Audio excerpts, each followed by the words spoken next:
कुछ चीजें मैं आपको सुनाऊंगा और आप लोग ध्यान से सुनेंगे, समझेंगे। पहली बात, जीवन बहुत कीमती है। सहज रूप में भगवान ने हमको दिया और इस दुनिया में आप रोने के लिए, पछताने के लिए,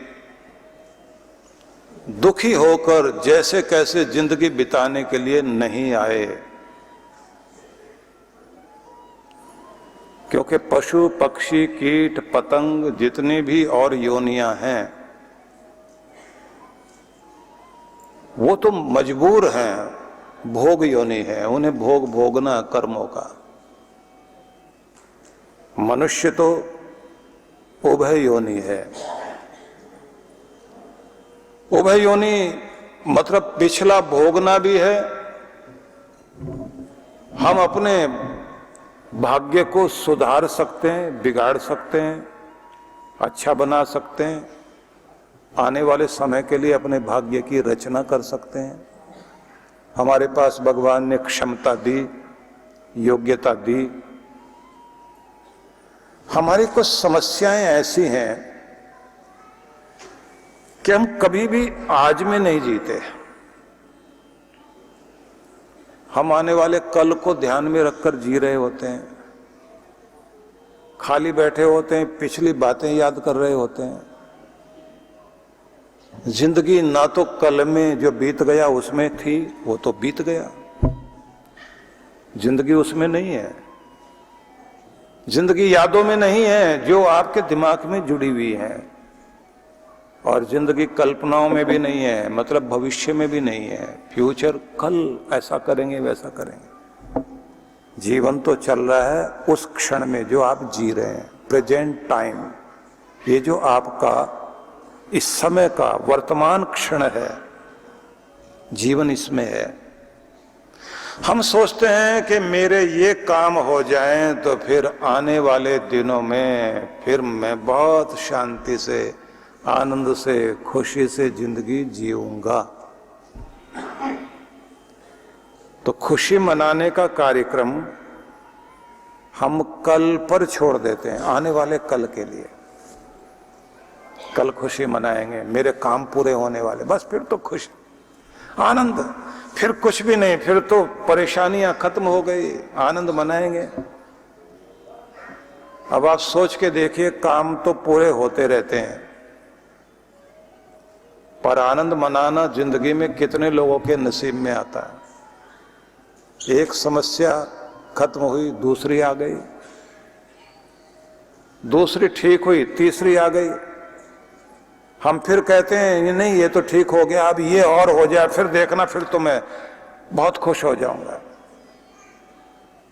कोई सोचता है पढ़ाई पूरी हो जाए, बस जिंदगी में आनंद ही आनंद। फिर आगे कहते हैं नौकरी लग जाए तो आनंद ही आनंद। फिर कहते हैं शादी हो जाए, फिर आनंद ही आनंद। फिर कहते हैं बच्चे बच्चे हो जाए तो आनंद ही आनंद। बच्चे पढ़ने जाने लग जाए तो बस फिर तो मैं खुश हो जाऊंगा। काम आगे बढ़ रहे हैं। आदमी की 60-65 साल की उम्र हो गई, उससे पूछते हैं वो जो आनंद मनाना था, वो बोले अगले ही जन्म में होगा, अब तो गया।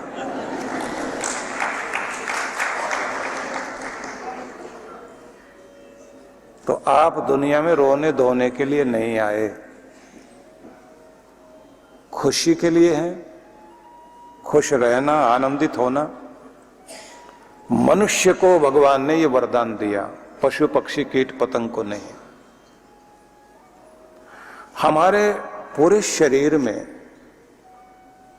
भगवान ने कुछ अतिरिक्त शक्तियां दी, जिनमें आपका जो ऊर्जा केंद्र है, पहला तो है ये मूलाधार चक्र, रीढ़ की हड्डी जहां से शुरू होती है उससे 1.5 उंगल नीचे कुंडलिनी शक्ति है। वहां हमारी सारी इच्छाएं, सपने, कल्पनाएं वो जो हमें नीचे की तरफ खींचती हैं, शॉर्टकट ढूंढ लें सुखी होने का, इधर से उधर से कैसे भी जिग जैग करते हुए गाड़ी चलाते हुए जाएं, खुशी मिल जाए, सब शॉर्टकट ढूंढ रहे हैं, बिना मेहनत किए कुछ मिल जाए, लॉटरी लग जाए, अचानक कोई हमें दे दे, तो हमारी ऊर्जा वहां बैठी हुई है और उस ऊर्जा को हम लोग अपने सपने पूरे करने में लगा रहे हैं, लेकिन विकास नहीं कर पाते हम लोग। तो नीचे का एक चक्र मूलाधार, फिर स्वादिष्ठान, नाभि में फिर मणिपुर, हृदय वाले भाग में आपके फेफड़ों के बीचों बीच ये अनाहत, फिर ये कंठ के अंदर विशुद्धि चक्र, और जहां आप तिलक लगाते हैं इसको बोलते हैं आज्ञा चक्र, और जहां सिर का सबसे ऊपरी भाग है ये है सहस्रार चक्र। इसी में ये ढलान है, जहां गड्ढा सा उंगली लगा के देखेंगे तो ये भाग है आपका ब्रह्मरंध्र, मतलब 10वां द्वार। कमाली जो कबीर की बेटी थी ना, उसने एक गीत गाया था, रंग महल के 10 दरवाजे न जाने कौन सी खिड़की खुली थी। तो वो उसका गीत क्या था कि डेड बॉडी पड़ी हुई है और आत्मा निकल गई। तो इस रंग महल में 10 दरवाजे हैं, 9 दरवाजे संसार की तरफ खुलते हैं, 10वां द्वार जो है भगवान की तरफ खुलता है। तो अब वो डेड बॉडी कहती है कि अब मैं कुछ भी नहीं रही, मेरा राजा चला गया छोड़कर, नगरी सोनी हो गई। रंग महल के 10 दरवाजे, न जाने कौन सी खिड़की खुली थी, सैया निकस गए, आत्मा गई, राजा गया, मैना लड़ी थी। वो शरीर, वो डेड बॉडी कह रही मैंने उनसे लड़ाई नहीं की, वो छोड़ के चले गए, चले गए, नगरी सोनी हो गई, आकर्षण गया शरीर का। एक अलग तरह की कहानी, उस पर अलग से चर्चा करेंगे, क्योंकि जब सत्संग करेंगे ना 4-5 दिन, तब आपको सुनाएंगे। लेकिन ये 10वां द्वार है, यहां से हमारी चेतना ऊपर जानी चाहिए, क्योंकि यहां से कनेक्शन सीधा ऊपर, और रोज भी आपका यहीं से कनेक्शन रहता है। ब्रह्मांड से जो आपको किरणें आती है ना, यहां फुवारा सा निकलता रहता है हर समय तरंगों का। ये ट्रांसमीटर भी है और रिसीवर भी है, रिसीव भी कर रहा होता है। जब आपके अंदर ईर्ष्या की तरंग उठेगी तो जो आपसे जलते हैं उनकी तरंग आपसे मिलेगी, ईर्ष्या और बढ़ेगी और बढ़ेगी, जलन और बढ़ रही है। आपके अंदर लालच की तरंग उठ रही है तो दूसरी तरफ भी कोई लालच वाला है, वो आपको लालच में आके आपको ठग लेना चाहते हैं, वो आपको ठग रहा है, आप उसको ठग लेना चाहते हैं। आपकी तरंग निकल रही है गुस्से की, दूसरा भी आग बबूला हो रहा है वहां से। और जब प्रेम की तरंग यहां से जाती है तो दूसरे के हृदय से भी प्रेम की तरंग आती है। तो गुरु से शिष्य ने पूछा कि 2 लोग बहुत नजदीक बैठे हैं, बात करते करते विवाद हो गया, झगड़ा बढ़ गया, ऊंचा ऊंचा बोलने लग गए, नजदीक है फिर भी इतने जोर से बोलते हैं कि दोनों बहरे तो नहीं है, ये इतने जोर से क्यों बोलते हैं, वो दूर तो नहीं है, बल्कि एक दूसरे का हाथ भी पकड़ चुके हैं,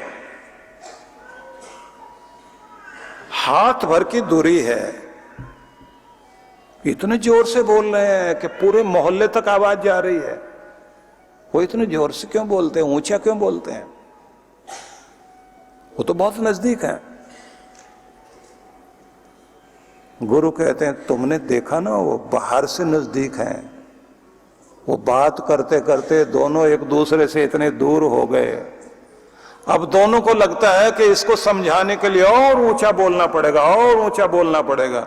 पति पत्नी भी कितने भी करीब क्यों ना हो, जब झगड़ा होता है तो बहुत ऊंचा ऊंचा बोलते हैं, क्योंकि अंदर से दूर हो गए। और जब प्यार होता है, जिनसे भी प्यार है ना,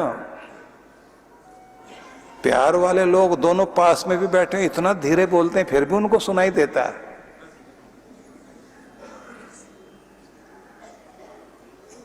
और कमाल तो ये है कि प्यार वाले लोग ना भी बोले तो भी एक दूसरे की तरंगे सुनाई देती हैं, क्योंकि अंदर से बहुत करीब हैं।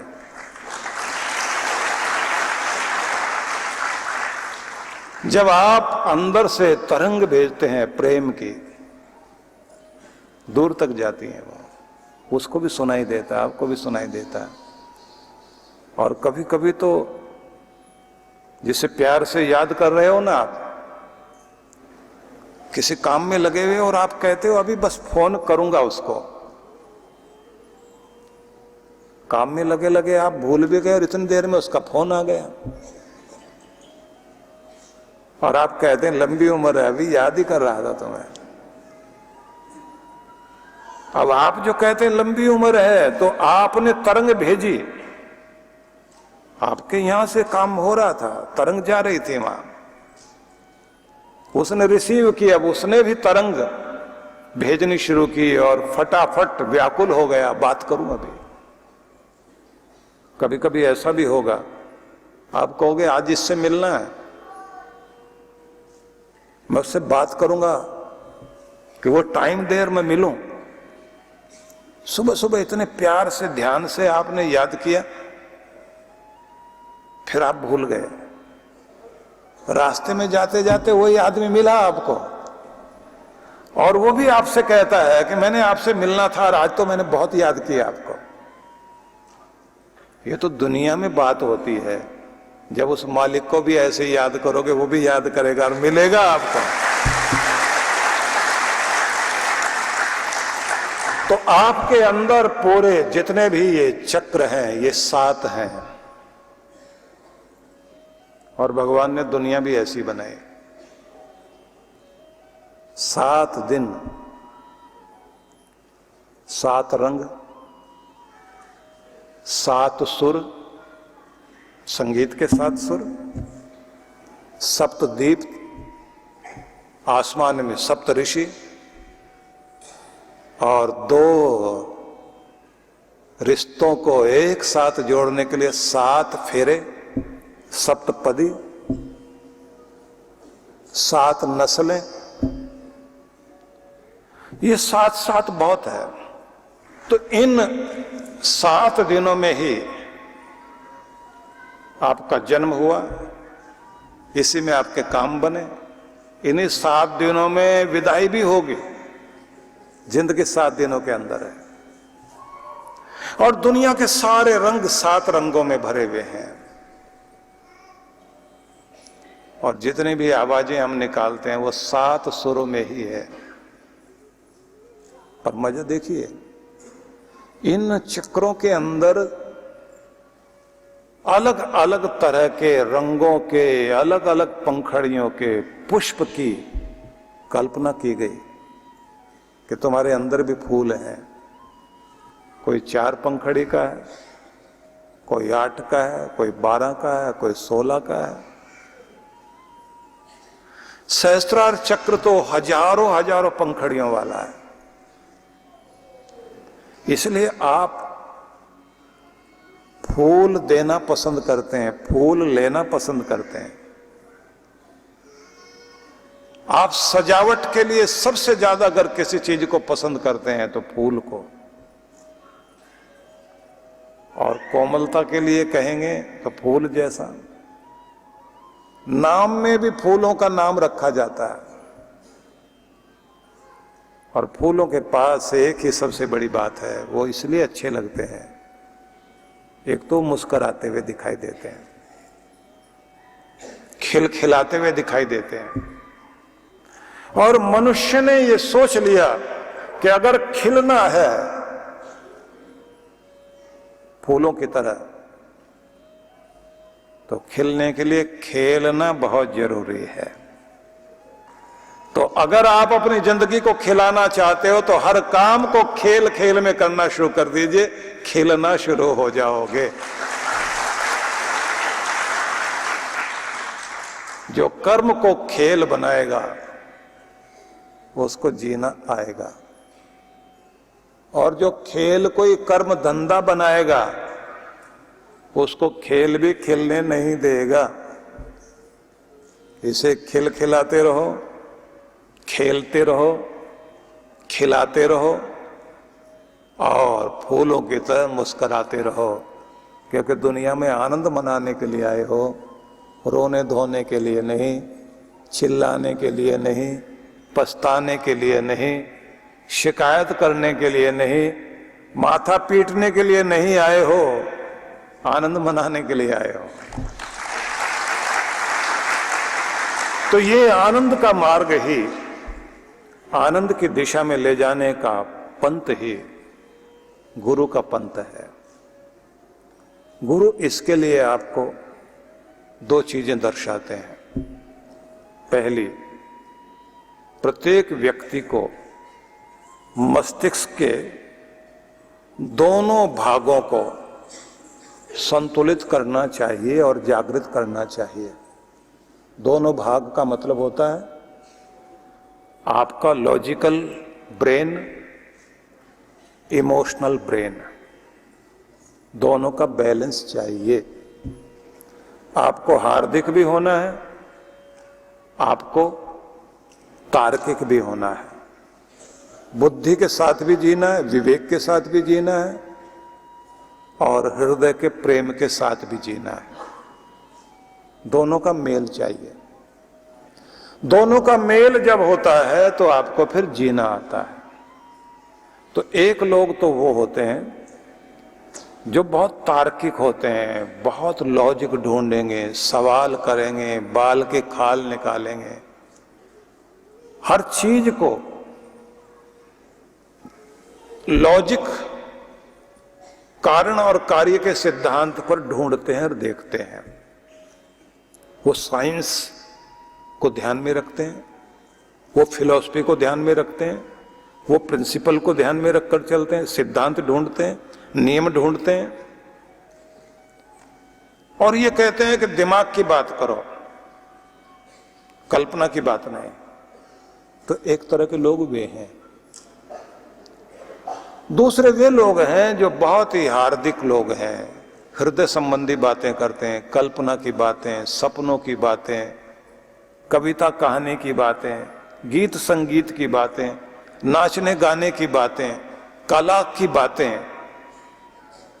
वो एक अलग तरह के लोग। लेकिन जिंदगी में दोनों का मेल चाहिए। ये मेल जब होता है तब आप सफल होते हैं। तो कुछ तो है ज्ञानी, वो सोचते हैं ज्ञान के द्वारा ही जीवन में सब कुछ मिलेगा। कुछ कहते हैं जप करो और गाओ, बजाओ, नाचो। अब वो गा बजा तो रहे हैं और कमाल ये है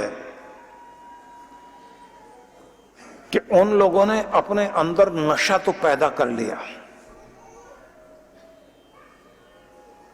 झूमने लग गए, तन्मय होने लग गए, लेकिन विवेक नहीं है, ज्ञान नहीं है, होश नहीं है, गोल गोल घूम रहे हैं। ऐसे समझिए किसी नौका के लिए दो चप्पू की जरूरत पड़ती है। दोनों तरफ के चप्पू चलाइए, नौका आगे बढ़ेगी। और अगर आपने एक ही तरफ का चलाया, एक ही साइड का चप्पू चला रहे हैं, तो वो गोल गोल गोल गोल वहीं घूमती रहेगी। अब जरा सोच के देखिए, वे लोग जो चलते बहुत और पहुंचते कहीं भी नहीं, गोल गोल घूम रहे हैं, जिनके जीवन में कोई तरक्की नहीं है।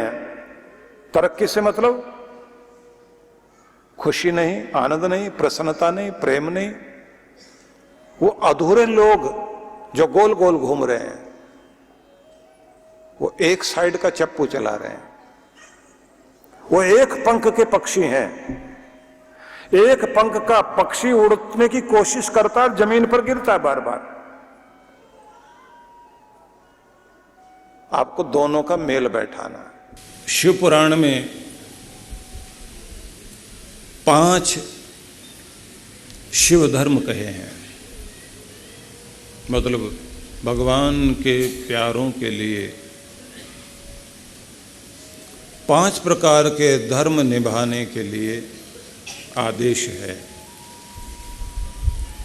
जिसके द्वारा आपके जीवन में एक अच्छा परिवर्तन आता है, जिसके द्वारा आपके जीवन में कुछ क्रांति घटित होती है।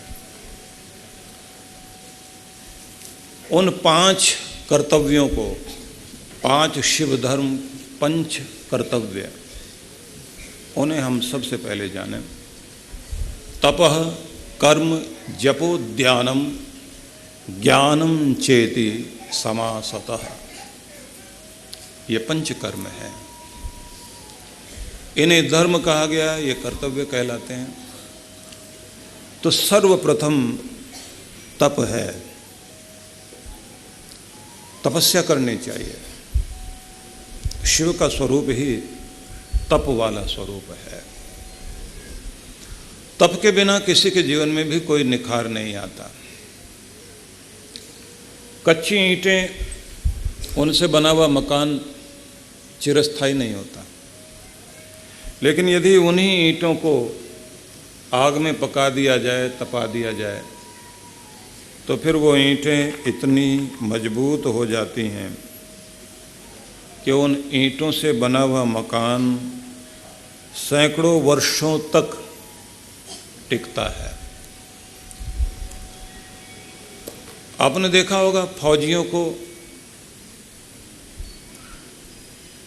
ट्रेंड करते समय आग के बीच से गुजारते हैं, अग्नि में से कूद आते हैं, पानी के दलदल के बीच से ऐसे तार लगा दिए जाते हैं, कटीले तार, जिसके नीचे से कोहनियों के बल वो चल रहे होते हैं, ऊपर से गोलियां चल रही होती हैं। कंक्रीट या कहीं कंकर पत्थर से भरी हुई जमीन, कोहनियां छिल जाएंगे, क्योंकि एक कृत्रिम युद्ध की परिस्थिति उत्पन्न की जाती है, जिसमें ये समझाया जाता है कि तुम्हारे सामने जीवन की कठोरता, युद्ध जैसी स्थिति आए तो तुम अपने आप को उसके लिए तैयार करो। जितना जितना पसीना उस समय फौजी लोग बहाते हैं, उतने ही वो निष्णात, दक्ष, कुशल हो जाते हैं, प्रवीण हो जाते हैं। उनके अंदर ऐसी मजबूती आ जाती है। परफेक्शन के लिए वो अभ्यास जरूरी है। तो वो एक तरह का तप है। किसी विद्यार्थी को आप देखते हैं, कोई आईएएस के लिए चुना गया, तो इतने समय तक लगातार पढ़ना, बाहर संसार की रंगीनियां उसे आकर्षित करती हैं, दोस्त उसको मजबूर करते हैं, यहीं बैठे रहोगे किताबी कीड़े बनकर। लेकिन अगर बच्चा उस समय संसार की तरफ ध्यान देगा तो वो जो बनना चाहता नहीं बन पाएगा। उससे भी ज़्यादा जरूरी होता है कि वहाँ से पास भी कर जाए। आईएएस पास कर गया, अब इंटरव्यू का समय है। इंटरव्यू के लिए जब जाएगा तो बड़ा कॉन्फिडेंस चाहिए, बहुत बड़ा आत्मविश्वास चाहिए। कितने लोग डिग्री ले लेते हैं लेकिन इंटरव्यू में फेल हो जाते हैं, उसके बाद फिर काम खराब। क्योंकि वो व्यक्तित्व भी तो चाहिए, वो हौसला भी चाहिए, वो पर्सनैलिटी। जिसे देखने के बाद इंटरव्यू लेने वाला ये कह सके कि तुम वो व्यक्ति हो जो इस जगह पास करने के बाद उस कुर्सी पर बैठो कि तुम दूसरों को नियंत्रित करने के साथ साथ बड़े बड़े फैसले ले सको। तो मतलब हुआ कि परीक्षा पास करते समय भी अपने व्यक्तित्व को बनाए रखना पड़ेगा। जिंदगी की परीक्षाओं को पास करते करते भी आपका चेहरा, आपका मन, आपका हौसला, आपका व्यक्तित्व उतना निखरना चाहिए कि देखने के बाद भी पता लगे कितनी आंधियां सही होंगी इसने, लेकिन आज भी हिला नहीं, हिमालय की तरह अटल खड़ा है। बस उसी समय उसको सैल्यूट मिलने शुरू होते हैं, क्योंकि जैसे इंटरव्यू में पास हो गया और उसको अपॉइंटमेंट लेटर दिया और साथ में कहा कि 3 महीने की या जो भी ट्रेनिंग होती है वो होने के बाद अब आपको लाल बत्ती वाली गाड़ी मिलेगी, पुलिस वाले सैल्यूट करेंगे, दुनिया सैल्यूट करती है, तब वो निकल कर जब चलता है तो लोग सैल्यूट करते हैं। तो किसको सम्मान दिया जा रहा है? उसकी तपस्या को सम्मान दिया जा रहा है। तपस्या में अपने आप को निखारना। तो ये ध्यान रखिए, जो संसार की रंगीनियां देखने में लगे रह गए, आराम पसंद बने रह गए, वो सारी दुनिया को सलाम करते घूमते हैं, दुनिया उनकी तरफ नहीं देखती। लेकिन जिसने संसार की रंगीनियां, आराम, सुख सुविधा नहीं देखी, तपस्या करता रहा, मेहनत करता रहा, उसने एक मुकाम, एक पद, एक स्थान प्राप्त किया। उसके बाद जब वो अपने पद पर बैठता है तो अब वो किसी को सलाम करता हुआ नहीं घूम रहा, दुनिया उसे सलाम कर रही है। तो अपने आप को अपने तप से वहाँ पहुँचाओ कि दुनिया तुम्हें सैल्यूट कर सके, दुनिया तुम्हें सम्मान दे सके। शिव भगवान के प्रति श्रद्धा रखने वाले लोगों के लिए ये कहा गया, या हम ऐसे कहें कि भगवान के प्रति जो श्रद्धा रखते हैं उनके लिए सबसे पहला कर्तव्य है तपस्वी बने। तपस्वी बनने में जो ज़्यादातर व्याख्याकारों ने अर्थ किए हैं उसमें कहा गया है कि तप का मतलब है सात्विक आहार, उपवास, संयम, शरीर की शुद्धि, ये शारीरिक तप आदि करते हुए चलें। इनके द्वारा आप अपने आप को सुदृढ़ करें। लेकिन दूसरी तरफ अगर हम कहेंगे, दूसरा भाव ये है कि आपके नियम, जो आपने जीवन में नियम बनाए। मेरी आवाज़ तो ठीक पहुंच रही ना सबको? किसी को दिक्कत तो नहीं है? क्योंकि पीछे से कोई आवाज़ आई थी, वो वैसे बैठने की कुछ कर रहे हैं, वैसे उन्होंने हिलाया तो है ऐसे हाथ, लगता है कुछ है गड़बड़। तो मुझे बहुत दूर से समझ में तो आता है। देखिए भाई, पीछे का ध्यान रखिए, पीछे की आवाज़ बढ़ा दीजिए, क्योंकि मेरी तो उतनी रहेगी। मुझे चीख चिल्ला के बोलने की आदत नहीं है, तो थोड़ा सा ठीक कर लीजिए पीछे। तो सुने ध्यान से। तप के माध्यम से आप अपने आप को निखारते हैं, लेकिन सबसे महत्वपूर्ण कड़ी होती है कि आपके जीवन में भक्ति के लिए जो नियम बनाए उनको आप श्रद्धापूर्वक पूर्ण कर सकें, निभा सकें। ये भी तप है, और साधारण तप नहीं है।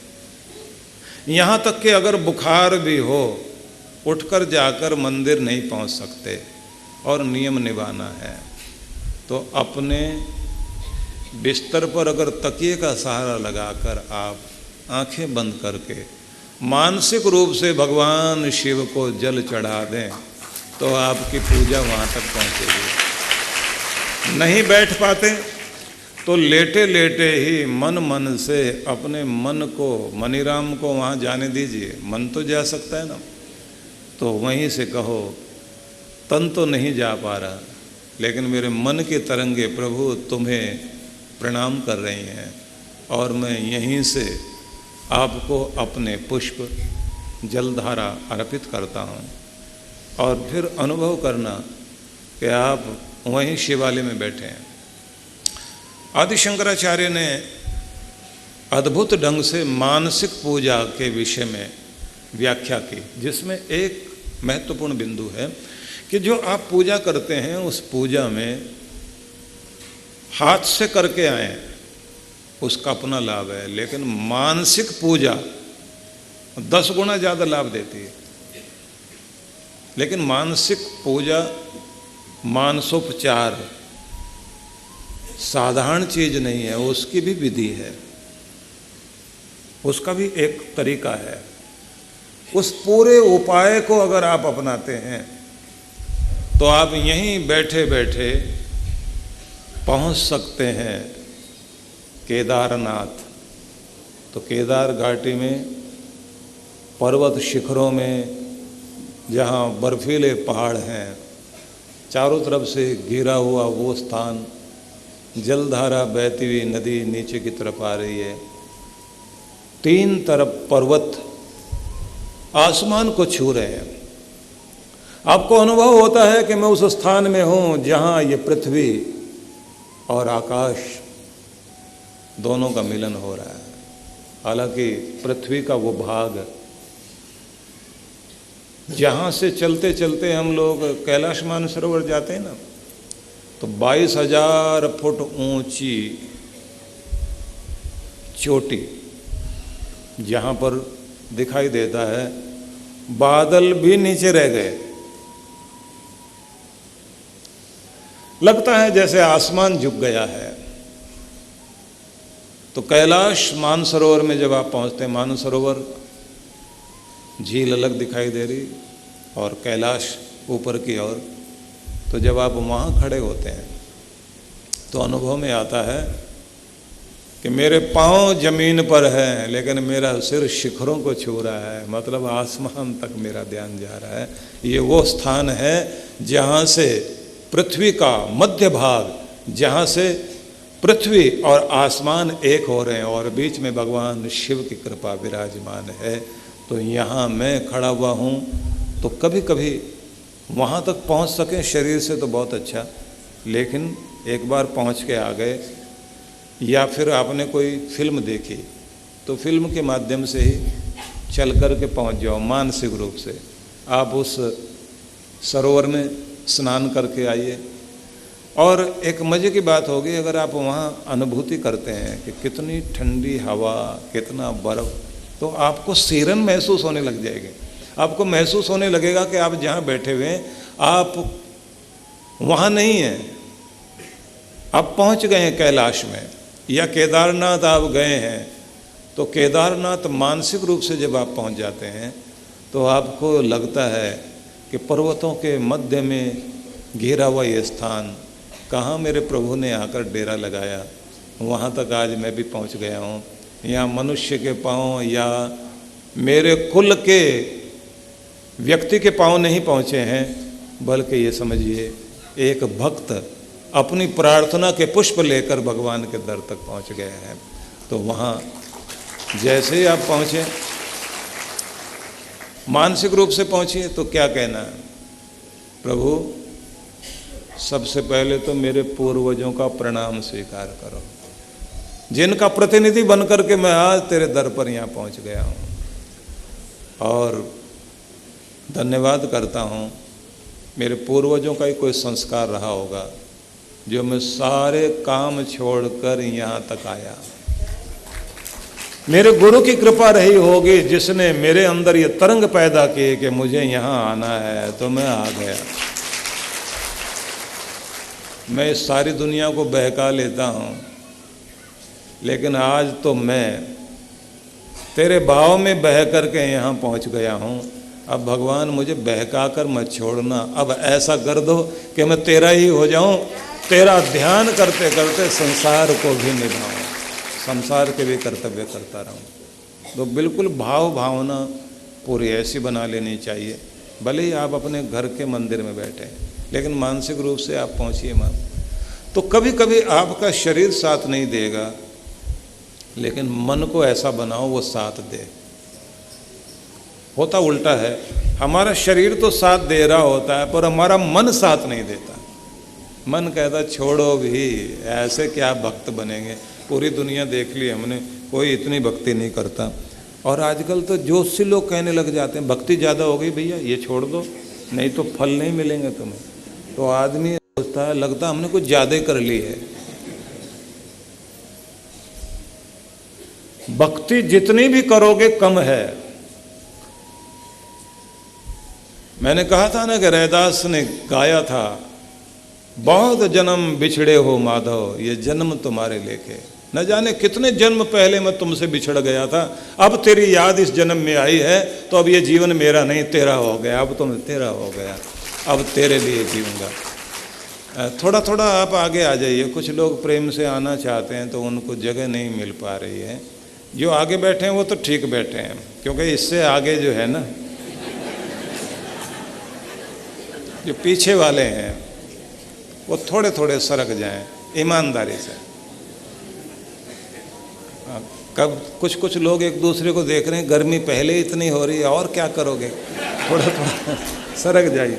अभी तप की बात हो रही है ना, तपस्या में तो कहते हैं ना तपः सहने, तप का अर्थ होता है सहन शक्ति को बढ़ाना, और सहन शक्ति को बढ़ाने का भी यहाँ अर्थ होता है कि प्रसन्नता पूर्वक सहते हुए कर्तव्यों का पालन करना तप है। बस ये परिभाषा याद रख लीजिए। प्रसन्नता पूर्वक कर्तव्यों को निभाना और प्रतिकूलता को बर्दाश्त करना, ये तप है। कृष्ण भगवान ने 3 तरह के तपों का उल्लेख किया, जिसमें वाणी का तप भी है, शरीर का तप भी है और मानसिक तप भी है। इस सब के संबंध में भी थोड़ी चर्चा करेंगे, लेकिन इस समय मैं आपको बता रहा हूं कि आप अपने आप को इतना तत्पर कर लीजिए कि आपके नियम पूरे हो सकें, आपके कर्तव्य पूरे हो सकें, आप आलसी ना बने, अपने आप को जंग ना लगने दें।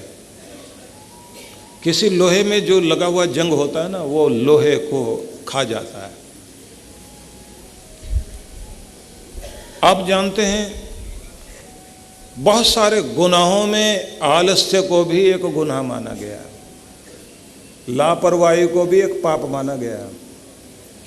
लापरवाह होना और आलसी होना ये भी एक पाप है, ये भी एक गुनाह है, और ये गुनाह हमें करना नहीं चाहिए बिल्कुल ही, क्योंकि हम ऐसे व्यक्ति बन जाते हैं अगर आलसी हैं जिसमें गति नहीं है, और अगर लापरवाह हैं तो फिर हम ऐसे व्यक्ति हो जाते हैं जैसे किसी घड़ी में सुइयां ना हो लेकिन चल जरूर रही हो। उसके चलने का क्या फायदा? लापरवाह आदमी कुछ काम भी कर रहा हो, इधर चला जाए उधर चला जाए, लेकिन उसके चलने फिरने का कोई परिणाम नहीं निकलता। तो लापरवाही और आलस्य ये तो बिल्कुल नहीं होना चाहिए। और जो तपस्वी आदमी होता है उस आदमी के पास सबसे बड़ा गुण यही रहता है कि वो आलसी नहीं होता, लापरवाह नहीं होता। इसका मतलब क्या हुआ? जिम्मेदार होता है, कर्तव्यनिष्ठ होता है। कोई भी एक जिम्मेदार आदमी कहीं भी खड़ा हो, अकेला काफ़ी है, सब कुछ ठीक कर देगा। पूरे घर में एक समझदार और जिम्मेदार आदमी हो जाए, उस कुल को चमका देगा। किसी संगठन में एक जिम्मेदार और समझदार आदमी हो, संगठन को चमका देगा। और एक लापरवाह और आलसी आदमी महत्वपूर्ण स्थान में बैठ जाए, सारे किए कराए को मिट्टी में मिला देगा। तो अपने आलस्य को जीतना है, अपनी लापरवाही को जीतना है। जिम्मेदार बनिए। ऐसा जिम्मेदार नहीं, किसी ने कंपनी ने विज्ञापन निकाला, जिम्मेदार आदमी चाहिए, बहुत जिम्मेदार, अच्छी तनख्वाह दी जाएगी। एक आदमी पहुंच गया, उसने कहा साहब मैं बहुत जिम्मेदार हूँ। अच्छा, तुम्हें नौकरी दी जाए तो पहले ये बताओ कि तुम कितने जिम्मेदार हो। बोले 10 कंपनियों में से निकाला गया, हर गलती का जिम्मेदार मुझे ही ठहराया गया। हर किसी ने कहा यही जिम्मेदार है, यही जिम्मेदार, तो महाराज मुझे रख लीजिए। तो ऐसा जिम्मेदार नहीं चाहिए, ऐसा जिम्मेदार जो दूसरों की भी गलतियों को सुधार दे और जिसके जाते ही पूरे मशीनरी में ऊर्जा आ जाए, शक्ति आ जाए, तो उसे कहा जाएगा जिम्मेदार। और वो वही हो सकता है जिसकी ज़िंदगी में तप होता है। तो ये ध्यान रखिए, महान कार्य के लिए सहा गया कष्ट तप है, भक्ति के लिए सहा गया तप या दर्द वो तप है। इसी प्रकार से जब आप विद्या के लिए कष्ट सहते हैं तो उसका नाम तप है, ज्ञान प्राप्ति के लिए। इसी प्रकार से जब गुरु प्राप्ति के लिए, गुरु ज्ञान के लिए कष्ट सहते हैं, वो कष्ट कष्ट नहीं होता, वो भी तप कहलाता है। और उस तप को करने वाला तपस्वी धन्य होता है। कबीर ने तप करके निष्ठा से गुरु को पाया, गुरु के हो गए। और उसके बाद गुरु ने जहाँ खड़ा किया वहीं खड़े होकर अपना मन इतना गुरु से जोड़ लिया। स्वामी रामानंद महाराज कबीर को बाहर खड़ा करके और बोल कर गए, देखो कबीर तुम बाहर रहना, समय हो गया भक्ति का, मैं थोड़ा साधन भक्ति कर लूँ, और भक्ति साधन के बाद जब उठूँगा तो क्योंकि सर्दियाँ शुरू हो गई हैं तो रजाई लेने के लिए चलेंगे मार्केट में। कबीर बाहर खड़े रहे, सेठ आए मिलने के लिए, गुरुजी से मिलना है। बोले वो तो है नहीं, अभी मार्केट गए हैं, रजाई खरीद रहे हैं। आवाज़ गुरुजी के कान में भी पड़ गई, वो तो भक्ति में बैठे हुए थे। जब उठ के आए बोले तूने झूठ क्यों बोला, मैं तो अंदर बैठा हुआ था। बोले महाराज मैंने तो अपना मन आपके मन से जोड़ा हुआ था और आपकी तरंगे बता रही थी कि आप बैठे जरूर भगवान की भक्ति में थे, लेकिन इस समय रजाई का मोल भाव कर रहे थे। स्वामी रामानंद ने कहा बोल तो तू सही रहा है, लेकिन अगर ऐसा मन जोड़ेगा तो फिर मैं चलूँगा कैसे।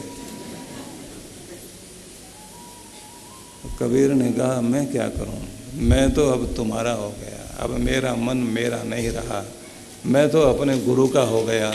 और गुरु में से जो भी तरंग आएगी वो तो यहाँ इस स्क्रीन पर, मतलब यहाँ रिफ्लेक्ट होगी। गुरु के अंदर जो चल रहा होता है, इधर से आप कोई सीडी लगाते हैं तो स्क्रीन पे दिखाई देती है ना, डीवीडी वगैरह।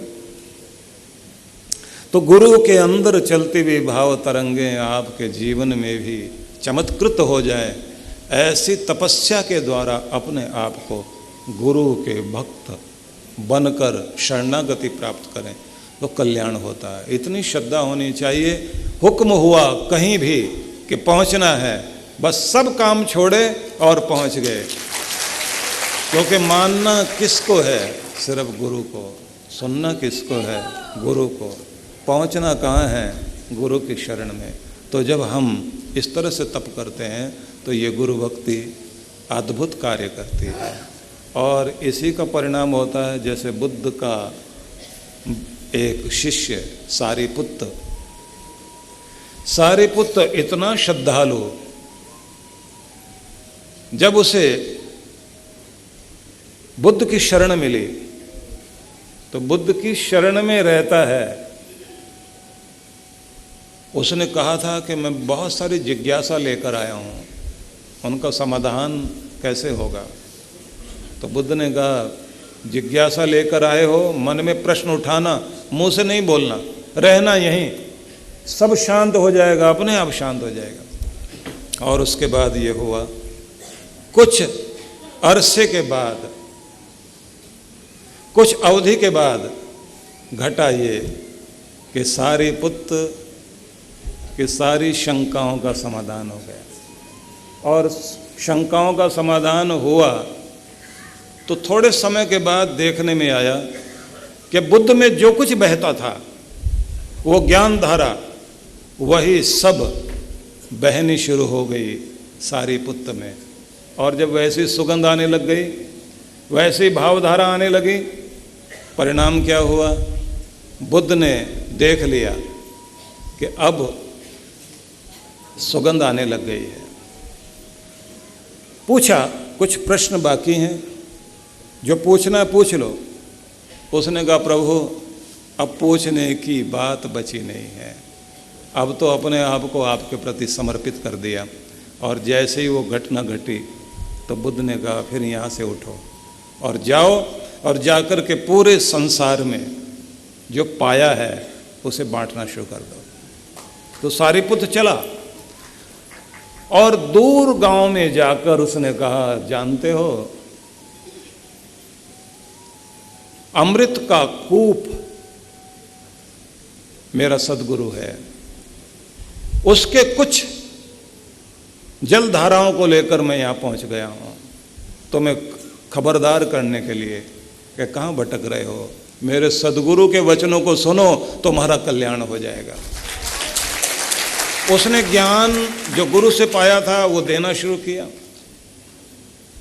और लोगों से कहे, ये जो मैं कह रहा हूं मैं नहीं कह रहा हूं, मेरा सदगुरु कहता है, और अगर कहने में कुछ गलत लग रहा हो तो समझना मेरे कहने में गलती है, और अगर अच्छा लग रहा हो तो समझ लेना मेरा सदगुरु मेरे अंदर बैठा है।